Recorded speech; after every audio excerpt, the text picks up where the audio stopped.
On today's episode of the Cryptoverse, is Kim.com about to take Bitcoin mainstream?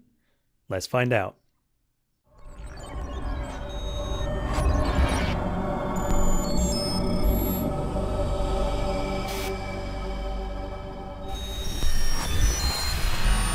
TunnelBear is the simple VPN app that makes it easy to browse the web privately and enjoy a more open and secure internet experience.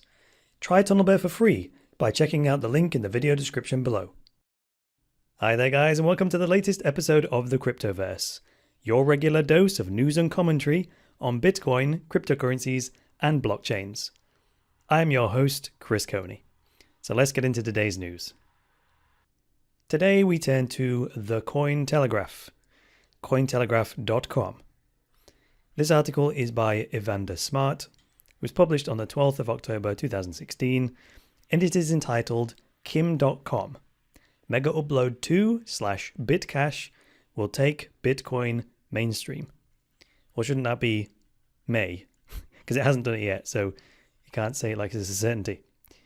So the article begins by saying, as the trial of Kim.com versus extradition by the United States Thought Police continues in New Zealand, Kim is ever optimistic and is forging ahead with his new business plans. He's making significant progress on his MegaUpload2 / BitCache program, calling it not just a site or an application, but a movement. Cointelegraph gives you the latest progress report on the future mainstream website application that Kim.com believes will single-handedly change Bitcoin forever.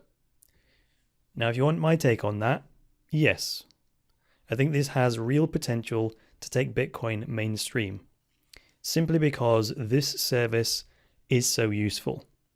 And if you're a regular viewer / listener of the Cryptoverse, this is not the first time you've heard me talk about Kim.com's new project. And if it is, good for you that you've tuned in today. So the orange bit says, is Bitcoin ready for the mainstream? Many in the Bitcoin community worry about Bitcoin's ability to cross over into the mainstream, if it will ever happen. And can the protocol handle the transaction flow? Kim.com says his new BitCache is a lock to take the Bitcoin to new heights, at least based on his track record, mailing list, which he says numbers 200 million MegaUpload version 1 users, and the innovative design. Now, we could ask that question the other way around. So it says here, is Bitcoin ready for the mainstream? Well, I would ask, is the mainstream ready for Bitcoin? I don't like this attitude that Bitcoin has to somehow bend over backwards to get mainstream adoption. And it requires equal efforts on both ends. Because Bitcoin is this thing that offers huge value to the mainstream. And if people don't see that value, then that's their loss, right? That's on the one hand. However, at the same time, Bitcoin does benefit from greater adoption, which is why I say it requires equal efforts on both ends. Bitcoin can't just stand there as this valuable technology that's hard to use and say, come over here, just figure out how to use me, because, you know, that's an arrogant position. And Bitcoin's not really a person. I know I'm personifying it, but I'm doing that to explore the philosophical argument. So on that point of how Bitcoin benefits from greater adoption, the BitCache thing will help Bitcoin go mainstream by, you can do this. It doesn't take rocket science to see how this will happen. You can do it with a simple thought experiment.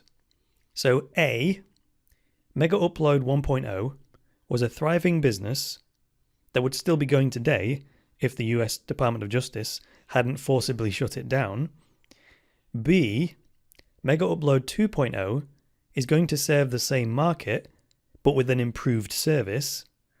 And C, Kim.com has this mailing list of 200 million past customers that will obviously be informed about MegaUpload 2.0 as soon as it launches.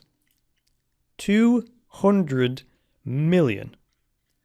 Now, I estimate that, say, the total number of people actively participating in the Bitcoin economy is, let's say it's 10 million people at most.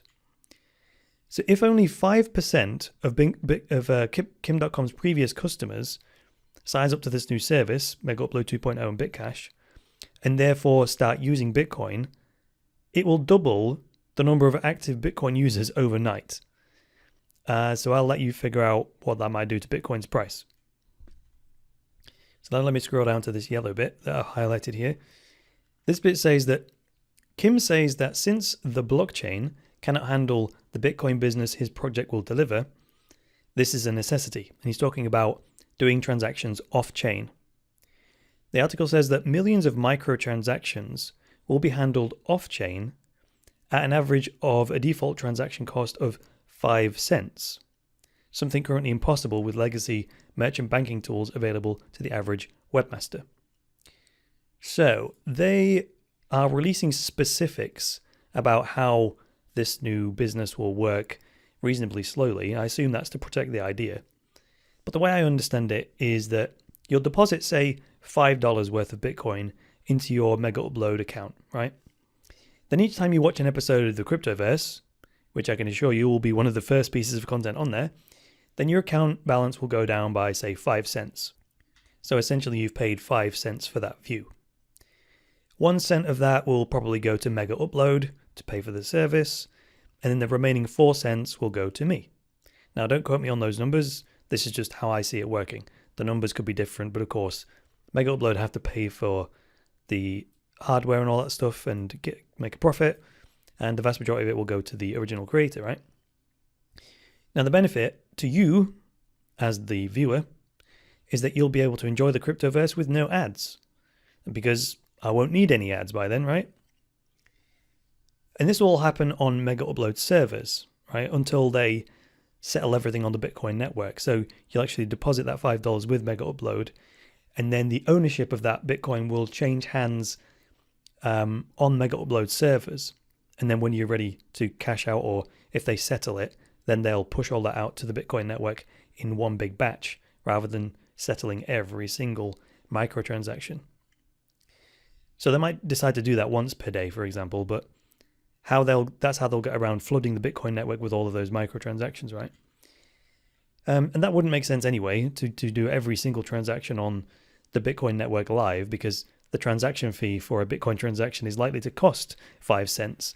So spending a 5 cents transaction fee to send 5 cents doesn't make any sense, does it?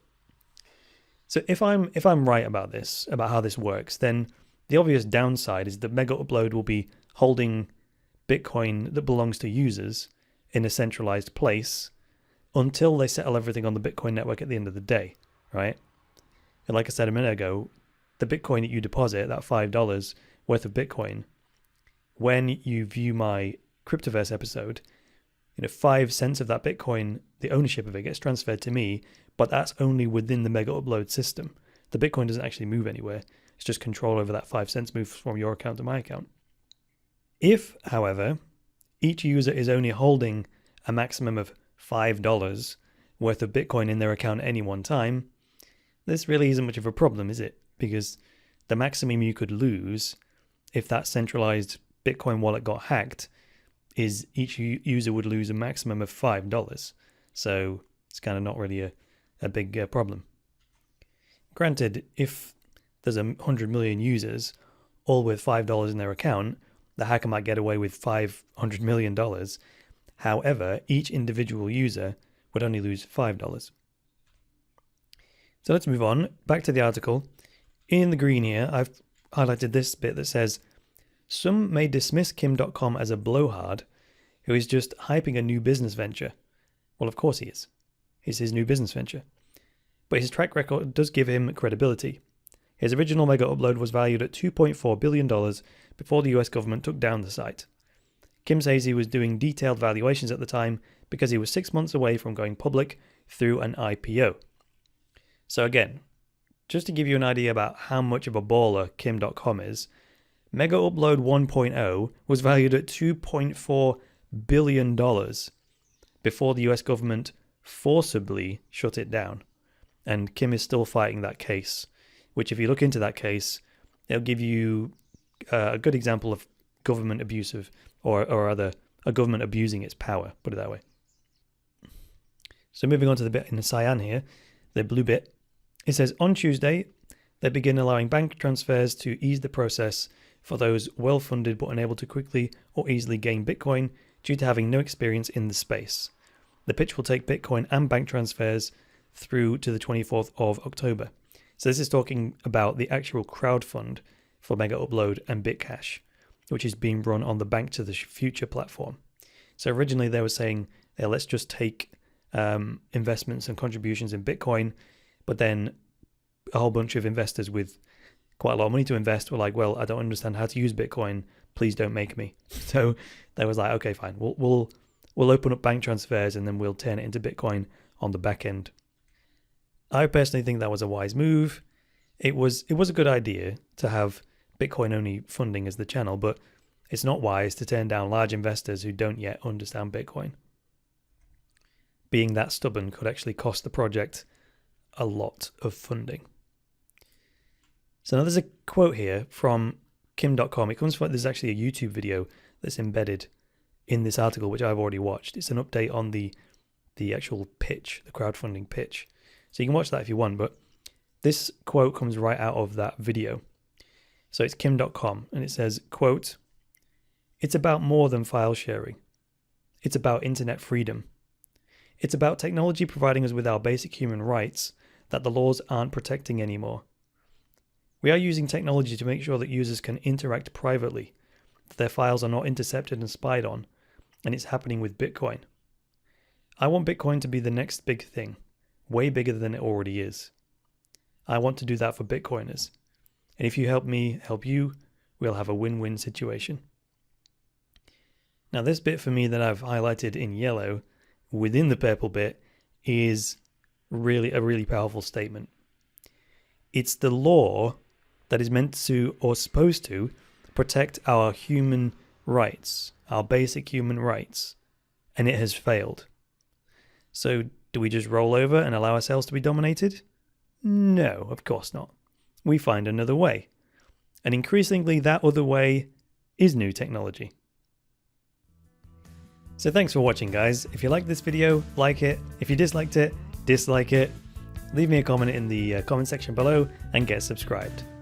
Or even consider supporting me directly by going to cryptoversity.com/podcast and sending me a Bitcoin tip to the address on that page. If you'd prefer to support me without actually spending any money, then click on the Steam It logo, go through to the Steam network, vote for this episode, and that will give me some cryptocurrency without you having to spend any money. If you'd prefer something physical in exchange for your donation, then head over to the Cryptoversity store and buy yourself a t-shirt with the Cryptoversity branding on it. That kind of thing helps me out a lot. Alternatively, if you would like more structured information on Bitcoin, cryptocurrencies and blockchains, head over to the courses section and buy yourself an online course. That's all for today, so until tomorrow and the next episode of Cryptoverse, it's me, Chris Coney, saying bye for now.